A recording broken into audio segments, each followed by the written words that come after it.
ஆறுக்குள்ளே நல்ல நாடு பாரத நாடு. இந்நாடு நாணியரும் முனிவரும் வாழும் நாடு. ஆண்டோரும் சான்றோரும் இருக்கும் நாடு. நாயன்மாரும் ஆழ்வாரும் தோன்றிய அருளிய நாடு. அப்படிப்பட்ட காரைக்காலுக்கு தெற்கு 6 கிலோமீட்டர் தூரத்தில் வங்க கடலோரம் அமைந்துள்ள திருத்தலம்தான் திருமலைராயன் பட்டினம். திருமலைராயன் பட்டினத்தில் 100க்கும் மேற்பட்ட கோயில்களும் குளங்களும் இருந்ததாக பெரியவர்கள் இன்றும் சொல்கிறார்கள். காலப்போக்கில் அவற்றுள் சிலர் மறைந்துவிட்டாலும் இன்றைக்கும் பட்டினத்தில் நிறைய கோயில்களையும் குளங்களையும் நாம் கண்டு வியக்கலாம். பல நூற்றாண்டுக்கு முற்பட்ட பழங்கோயில்கள் இவ்வூரில் உண்டு. அவற்றுள் ஜடாபுரீஸ்வரர் கோயில் சிறப்பாக குறிப்பிடத்தக்கதாகும். ராமாயண காலத்து ஜடாயு என்னும் பறவை அரசனால் பிரதிஷ்டை செய்யப்பட்டு வணங்கப்பட்ட மூர்த்தி என்பதால் இப்பெருமான் ஜடாபுரீஸ்வரர் என்று துதிக்கப்படுகிறார். தேவியின் திருநாமமோ மையாடுங்கண்ணி அம்மன் என்பதாகும். இந்த தலத்தில் சுவாமியும் அம்மனும் அருட்கடலாய் வீற்றிருக்கிறார்கள். கும்பிடும் அடியவர்கள் குறைகளை தீர்க்கும் தெய்வங்களாய் பெருமானும் தேவியும் காட்சியளிக்கிறார்கள். திருமலைராயன் பட்டினம் காரைக்கால் அம்மையார் தோன்றிய காரைக்காலுக்கு தெற்கு 6 கிலோமீட்டர் தூரத்தில் உள்ள திருத்தலம். இங்கு எங்கு நோக்கினாலும் திருக்கோயில்கள் தான், எங்கு பார்த்தாலும் திருக்குளங்கள் தான். ஒரு காலத்தில் இவ்வூரை கோயில் நகரம் என்று சொல்வதுண்டு. இவ்வாலயத்தில் ராமபிரானுக்கும் அனுமனுக்கும் சட்டைநாதருக்கும் வனதுர்க்கைக்கும் தனித்தனி சன்னதிகள் இருப்பது தனி சிறப்பு. இக்கோயில்களில் பிற்கால சோழ கால கல்வெட்டு தொடங்கி விஜயநகர பேரரசு கால கல்வெட்டு வரையில் 6 கல்வெட்டுகள் காணப்படுகின்றன. இதனால் 11ஆம் நூற்றாண்டிலிருந்தே இவ்வாலயம் வழிபாட்டுக்கு உரியதாக விளங்கி வருகிறது என்பது வரலாறு. எனவே 1000 ஆண்டுக்கு முந்தைய வரலாற்று சிறப்பும் அதனினும் முற்பட்ட புராண பெருமையும் அடியவர்களால் போற்றப்படும் ஆன்மீக மகிமையும் உடைய ஜடாபுரீஸ்வரர் திருக்கோயில். இறைவன் எங்கும் நிறைந்துள்ளான். அப்பெருமான் ஜடாயுபுரீஸ்வராக விளங்குவதோ திருமலைராயன் பட்டினத்தில்தான். ஜடாயுவால் திருநிலைப்படுத்த பெற்ற சுவாமி என்பதால் ஈசனுக்கு ஜடாயுபுரீஸ்வரர் என்பது திருப்பெயர். காரைக்கால் மாவட்டத்தில் வரலாற்று புகழ் பெற்றது திருமலைராயன் பட்டினம். இதை கோயில் நகரம் என்று சொல்வது மரபு. ஒரு காலத்தில் 108 கோயில்களும் 108 குளங்களும் இவ்வூரில் இருந்ததாக முன்னோர்கள் வழி வழியாக சொல்லி வருகின்றார்கள். இப்பட்டண திருக்கோயிலில் பழமையான கோயில்கள் சில உள்ளன. அவற்றுள் சிவன் ஆலயத்திற்கு சிறப்பிடம் உண்டு. சிவன் ஆலயங்களுள் அருள்மிகு ஜடாயுபுரீஸ்வரர் திருக்கோயிலும் ஒன்றாகும்.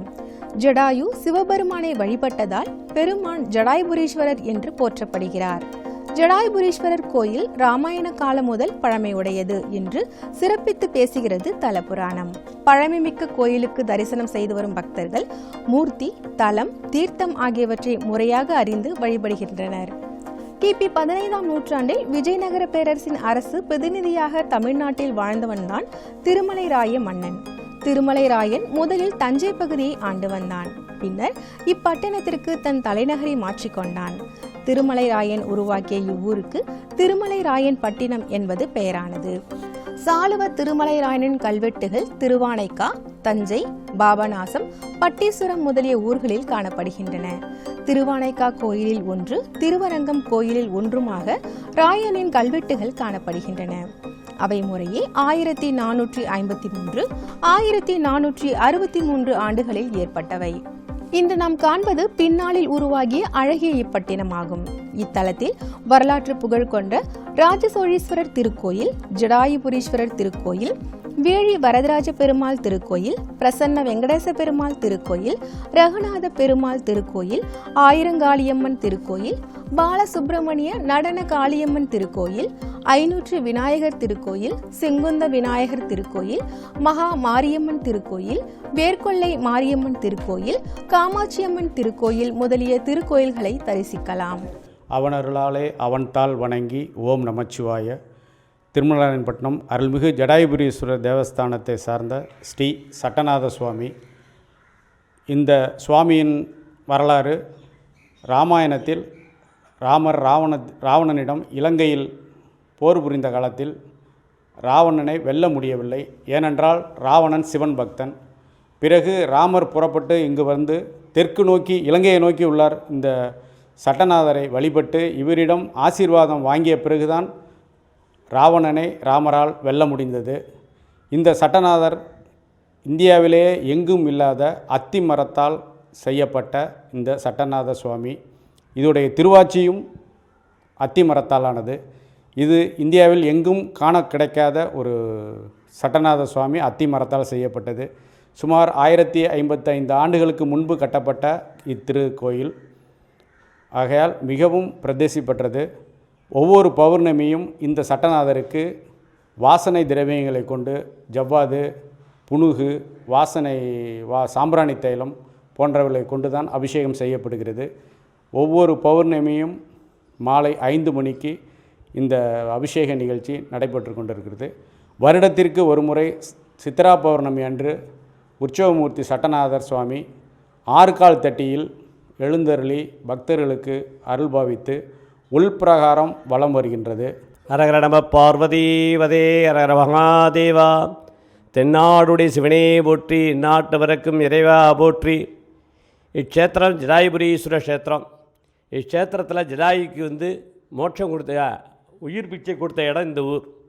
ஏன்னா ராவணேஸ்வரனை சம்ஹாரம் பண்ணும்போது ராமர் போய் சீதை எங்கே இருக்கா என்று கண்டுபிடித்து வான்னு சொல்கிற போது அப்போ இந்த ஊர் திருமலாயப்பட்டினத்தில் தான் இந்த ராவணேஸ்வரனை பார்க்குறார், சீதையை தூக்கிட்டு போகிறது. உடனே ராவணேஸ்வரனுக்கும் ஜடாயுக்கும் யுத்தம் நடக்கிறது.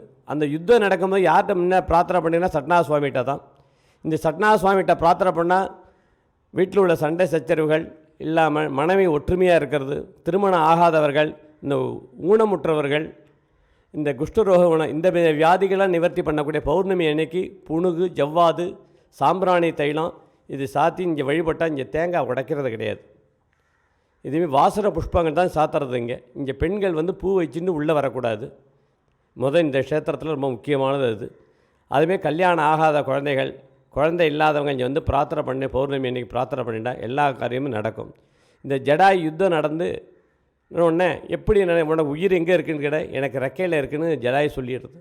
உடனே ஜடாய் பட்சிய ராவணேஸ்வரன் வெட்டின பிறகு உயிர் விடுற நேரத்தில் பரமேஸ்வரனை பிரார்த்தனை பண்ணிக்கிறேன், நான் போய் ராமர்கிட்ட உண்மையை சொல்லணும், அதனால் எனக்கு இந்த உயிர் பிச்சை கொஞ்ச நாள் கொடு அப்படிங்கிறார். அந்த கொஞ்ச நாள் கொடுத்த 3.5 நாளைக்கு தான் வைத்தீஸ்வரன் கோயிலில் போய் அந்த ராமர்கிட்ட உன் சீதையை நான் திருமலாயப்பட்டத்தில் தரிசனம் பண்ணேன், அங்கே பார்த்தேன்னு சொல்கிறார். உடனே ஜடாய் அங்கே யுத்தம் முடிஞ்சு அங்கே உயிர் விட்டுடுது. அதனால் சுவாமிக்கு ஜடாயுபுரீஸ்வரன் இங்கே உயிர் பிச்சை எல்லாருக்கும் சஷ்டிய பூர்த்தி, அறுபது கல்யாணம் இதே ஒரு நிகழ்ச்சியை இங்கே நடத்துகிறது ரொம்ப விசேஷமானது. இக்ஷேத்திரத்தில் மையாடு கண்ணின்னு அம்பாள் பேர் ரொம்ப விசேஷம். இன்னொன்று அஞ்சலாட்சின்னு ஒன்று பேர், 2 பேர் உண்டு அம்பாளுக்கு. இந்த க்ஷேத்திரத்தில் பார்த்துட்டு போனாலே புண்ணியம். இந்த ஜடாயு பற்றி கம்பர் சிறப்பித்து பேசியுள்ளார். ஜடாயு இளஞ்சூரியனை போன்றவன், திசைகளை பொய்த்தொடும் அளவுக்கு நீண்ட சிறகை உடையவன், பவழக்குடி போன்ற சிவந்த கால்களை கொண்டவன், தூய்மையானவன், கல்வி கேள்விகளில் சிறந்தவன், உண்மையானவன், குற்றமற்றவன், நுட்பமான அறிவு படைத்தவன், தொலைதூர பார்வை உடையவன், அரக்கர்களை அழிப்பவன், அங்குசம் போன்ற அழகை கொண்டிருப்பவன், பொன் போன்ற உருவத்தை உடையவன், சூரியனை ஒத்த கிரீடம் சூடியவன், கழுத்தில் நவரத்ன மாலையை அணிந்தவன், எல்லையில்லா புகழை கொண்டவன், உலகம் தோன்றிய நாள் முதல் வாழ்ந்து வருபவன். அன்று ஜடாயு வீழ்ந்தது இன்று திருமலைராயன் பட்டினம் என்று வழங்கப்படும் இவ்வூரில்தான். ஜடாயுவின் சிறகுகள் அருந்து வீழ்ந்த இடத்தில் குளம் ஒன்று உண்டாயிற்று. அதுவே ஜடாயு தீர்த்தம் என்று வழங்கப்படுகின்றது. மூவருள் முதல்வனாம் முக்கன் கடவுளின் சந்திரகாச வாள் தன்னுடலில் பட்ட காரணத்தினால் ஜடாயுவுக்கு சிவஞானம் தோன்றியது. அன்று ஜடாயு சிவலிங்கத்தை நிலைப்படுத்தி போற்றி வழிபட்ட இடத்தில்தான் இன்று ஜடாயுபுரீஸ்வரர் ஆலயம் உள்ளதென்று தொன்று தொற்றி கூறி வருகின்றனர். அருள்மிகு ஜடாயுபுரீஸ் தேவஸ்தானம், இந்த சிவன் மையாடுகண்ணி அம்பாள் இருவரும் கைலாய காட்சியாக காட்சியளிக்கிறார்கள். மற்ற கோயில்களில் தனித்தனி சன்னதியாக இருக்கும். சிவனுக்கு தனி சன்னதி, அம்மனுக்கு தனி சன்னதி. கைலாய காட்சி என்பது இருவரும் சேர்ந்து அருகாமையில் உள்ளது. அந்த ஒரு சிறப்பு வாய்ந்த திருத்தலம் இந்த திருத்தலம். சிவனும் அம்பாளும் கைலாய காட்சியாக காட்சியளிப்பார். ஒரு சிறிய குறிப்பு, ராமாயண காலத்தில் ராமரும் லட்சுமணனும் சீதையை தேடி வந்து கொண்டிருக்கும் பொழுது ஜடாயு இங்கிருந்து தான் புறப்பட்டு ராவணனிடம் யுத்தம் செய்து இறக்கை விழுந்த இடம் தீர்த்தகுளம். பிறகு ராமர் வரும் வரை உயிரோடு இருக்க வேண்டும் என்று சிவனை நோக்கி தவம் இருந்து ராமர் வந்த பிறகு அவரிடம் ராவணன் கடத்தியதை முதலில் கூறிய இடம் இந்த ஜடாயுபுரீஸ்வரர் கோயில்தான். இங்கு தான் மோட்சம் கொடுத்து ராமர் லட்சுமணர் இருவருக்கும் முதலில் அறிவித்தது ஜடாயு தான் ராவணனை கடத்தி சென்றார் என்பதை அறிவித்தது இந்த இடம். அதனால் சிவன் அம்பாள் இருவரும் கைலாய காட்சியாக இங்கு காட்சி தருகிறார்கள். மிகவும் பழமையான திருக்கோயில். திருமலராயன்பட்டினத்தில் காலமேக புலவரால் மண்மாரி பொழிந்த இடம் இந்த திருமலராயன்பட்டினம். 108 கோயில் 108 குளங்களை உள்ள இந்த திருமலராயன்பட்டினம் ஊரில் 2 தெருவிற்கு ஒரு குளம் கோயில். இங்கு நமது தேவஸ்தானம் 10 உள் திருக்கோயில்களை சேர்ந்து இந்த தேவஸ்தானம் நிகழ்ந்து கொண்டிருக்கிறது. மாசிமக உற்சவம்தான் இங்கு 11 நாள் உற்சவமாக நடைபெறும்.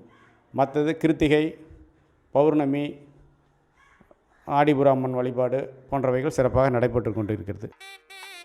இவ்வாலயம் திருமலைராயன் பட்டினத்தில் மலையான் தெருவும் கருடபாளைய தெருவும் சந்திக்கும் இடத்தில் வேழி வரதராஜ பெருமாள் கோயிலுக்கு கிழக்கே அமைந்துள்ளது.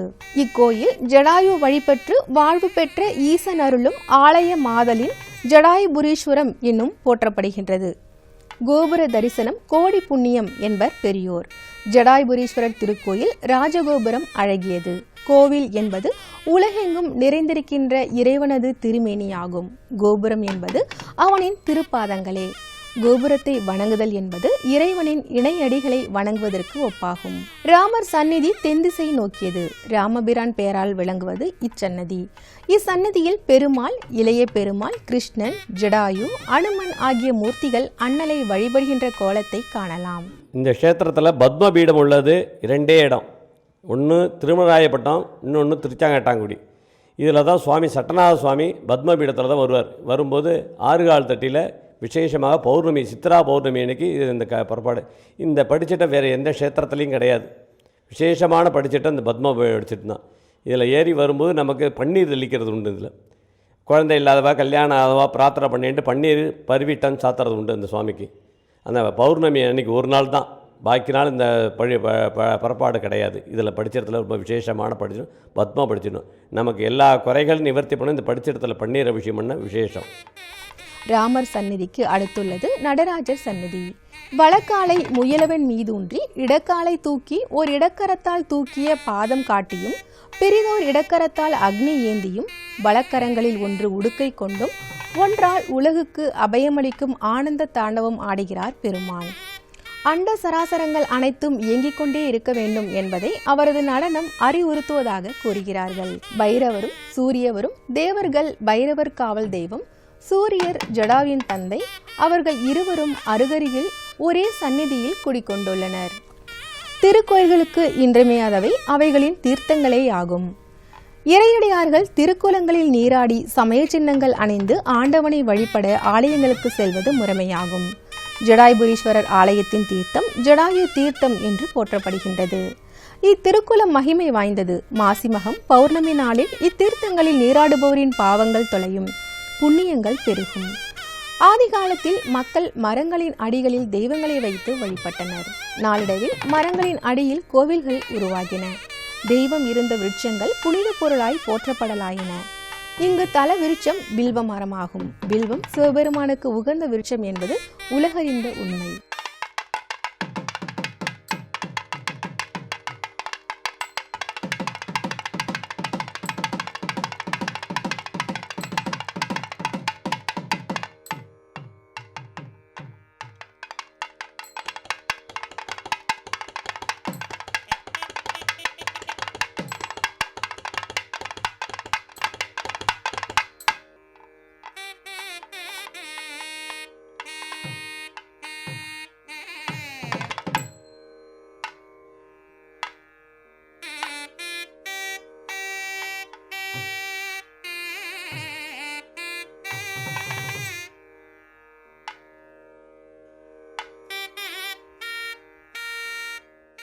இந்த ஜடாயுபுரீஸ்வரர் தேவஸ்தான திருக்கோவிலில் இந்த சன்னதியானது தியாகர் சுவாமிகள் சன்னதி.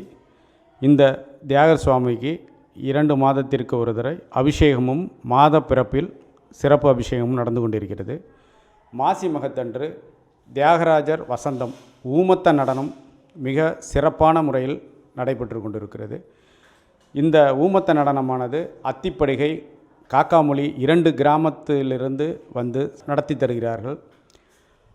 இந்த தியாகராஜர் வசந்தமானது 180 டிகிரிக்கு சுவாமி நடனம் ஆடுவார். அதில் 2 வாரைகளில் கட்டாமல் ஒரு துணி போன்று சுற்றி இருக்கும்.